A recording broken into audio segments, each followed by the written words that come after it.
Hello students, आज हम बात करेंगे स्कोप ऑफ स्टैटिस्टिक्स। इसके स्कोप में हम तीन चीज़ों को स्टडी करेंगे।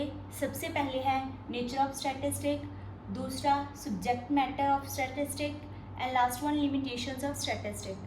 सबसे पहले हम बात करते हैं नेचर ऑफ स्टैटिस्टिक। इसमें क्या होता है, इसमें हमने ये बताना होता है कि जो स्टैटिस्टिक है whether it is a science और एन आर्ट, ये साइंस है या आर्ट है।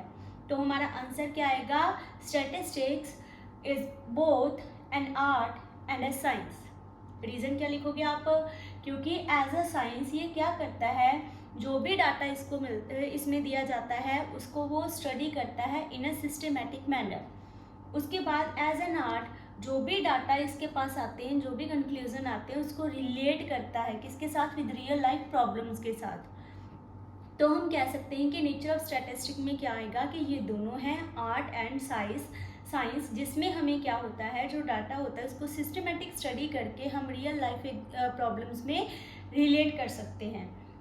सेकेंड है सब्जेक्ट मैटर ऑफ स्टैटिस्टिक। इसमें टू कंपोनेंट्स ऐड होते हैं। फर्स्ट वन होता है डिस्क्रिप्टिव स्टैटिस्टिक और दूसरा होता है इन्फेरेंशियल स्टैटिस्टिक। डिस्क्रिप्टिव स्टैटिस्टिक में क्या होता है, it refers to the methods which are used for the collection, presentation as well as analysis of data. इसमें हम वो मेथड्स को स्टडी करते हैं, इसमें हम सभी मेथड्स को स्टडी करते हैं जो यूज़ होते हैं collection, presentation and analysis of data. इसका मेन मोटिव क्या होता है कि जो भी हमें डाटा गिवन होता है उसको समराइज करना। सेकेंड वन है इन्फेरेंशियल स्टैटिस्टिक। इसमें क्या होता है, ये क्या करता है, इन्फेरेंशियल स्टैटिस्टिक ये इन्फेरेंसेस लेता है और प्रेडिक्शन करता है पॉपुलेशंस के बारे में जो बेस्ड होती हैं एक सैंपल ऑफ डाटा के ऊपर। मतलब कि हमारे पास क्या होता है, पॉपुलेशन होती है, उसमें से हम क्या करते हैं, एक सैंपल लेते हैं, उस सैंपल को स्टडी करते हैं, इन्फ्लुएंस करते हैं और उसके बाद हम पूरी पॉपुलेशन के लिए ठीक है प्रेडिक्शंस करते हैं, बट बेस किसके ऊपर होता है, सैंपल ऑफ डाटा के ऊपर। तो इसका एम क्या होता है, कंक्लूजन ड्रॉ करनी। ठीक है, जो हम सैंपल ऑफ डाटा लेते हैं उसके ऊपर कंक्लूजन को ड्रॉ करना, ये इन्फेरेंशियल स्टैटिस्टिक की बात है। तो नेक्स्ट वन है हमारी लिमिटेशंस ऑफ स्टैटिस्टिक। इसमें सबसे पहले आएगा study of numerical facts only. आप सभी को पता है कि हम स्टैटिस्टिक्स में क्या करते हैं, ओनली न्यूमेरिकल फैक्ट्स को स्टडी करते हैं। इसके अलावा क्वालिटेटिव एस्पेक्ट्स भी होते हैं, जैसे ऑनेस्टी हो गया, विजडम हो गया, इन सभी चीज़ों को स्टैटिस्टिक्स में इग्नोर किया जाता है। सेकेंड वन है homogeneity of data, that is the essential requirement. अगर होमोजेनिटी नहीं होगी तो हम डाटा का कंपैरिजन नहीं कर सकते, अगर हेट्रोजेनिटी पाई जाती है। एग्जाम्पल, अगर एक तरफ आप क्या ले रहे हो, प्रोडक्शन ऑफ फूड ग्रेन्स ले रहे हो और दूसरी साइड आपने क्या लिया, प्रोडक्शन ऑफ क्लॉथ, क्या वो कंपैरेटिव है, हम उनका कंपैरिजन कर सकते हैं, नो।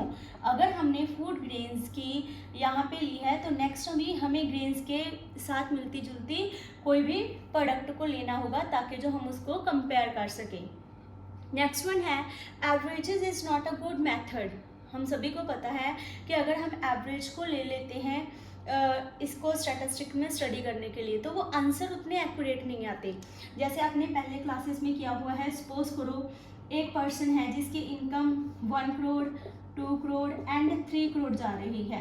ठीक है, तो इसका टोटल कितना आ जाएगा, 3 to 5 + 1 6 डिवाइड बाई 3 कट करके कितना आ जाएगा, 2 करोड़।